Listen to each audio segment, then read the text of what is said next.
pouvez nous parler des projections inconscientes et des phénomènes d'identification ? Le mieux, je crois, pour parler de ces phénomènes de projection inconsciente et d'identification qui sont pas évidents à percevoir est de prendre un exemple. J'ai reçu, voici plusieurs années, une fillette qui était dans l'hyperactivité avec de grandes crises de colère violente. Donc au fur et à mesure des consultations, j'ai découvert que la maman avait été extrêmement malheureuse dans son enfance, elle avait manqué de beaucoup d'amour. Et quand les mamans manquent d'amour, je leur pose cette question, cet amour que vous n'avez pas eu, à qui l'avez-vous donné ? Et là, immanquablement, donc, cette maman m'a répondu, comme les autres mamans, je l'ai donné à mon enfant. Et alors, je lui ai expliqué que le fait qu'elle avait donné l'amour qu'elle n'avait pas eu à son enfant faisait que son enfant avait reçu trop d'amour. Et le trop d'amour pourrit et gâte complètement un enfant. Donc, je lui ai proposé de faire une démarche symbolique qui était de reprendre ce trop d'amour qu'elle avait donné à sa fille pour qu'elle n'ait juste la dose d'amour dont elle avait besoin. Et je lui ai dit, à qui allez-vous redonner cette dose d'amour symboliquement qu'elle avait repris dans ses mains ?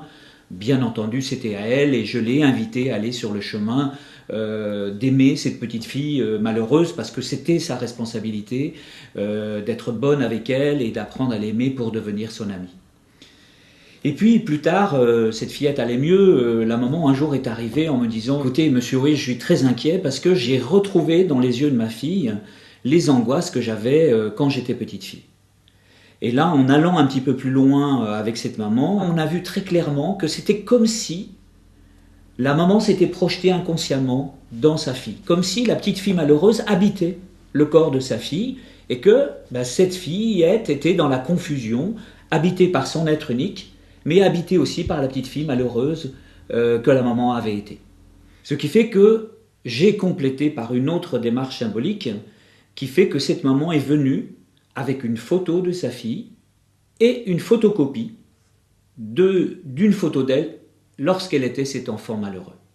Et donc, dans mon cabinet, je lui ai présenté la photo de sa fille en lui disant « Voilà, quand vous regardez votre fille, c'est comme si vous ne pouviez pas la voir. » Et là, j'ai fait glisser doucement la photocopie de la photo d'elle étant enfant, parce que, voilà, vient se superposer les projections inconscientes que vous avez faites sur elle. Ce qui fait que c'est un écran entre vous et elle qui vous empêche de partager pleinement la relation entre mère et fille. Donc, je lui ai fait décoller la photocopie de sa photo d'enfant de la photo de sa fille, comme pour dire symboliquement, maintenant je ne veux plus me projeter inconsciemment dans ma fille. Je lui ai proposé de donner la photo à sa fille qui était là, et comme pour lui dire, voilà, maintenant tu es uniquement responsable de toi, et je lui ai fait déchirer symboliquement donc cette photocopie de photo, comme pour dire, voilà, je ne veux plus me projeter inconsciemment. À la consultation d'après, je ne reconnaissais pas cet enfant, tellement son visage était agrandi, surtout du bas, et elle avait dans ses yeux un calme que je ne lui avais jamais vu. J'étais comme hypnotisé par le visage de cet enfant. Et la maman m'apprend que, alors que son enfant était toujours dans la tristesse, là elle était toujours dans la joie de vivre, en train de rire.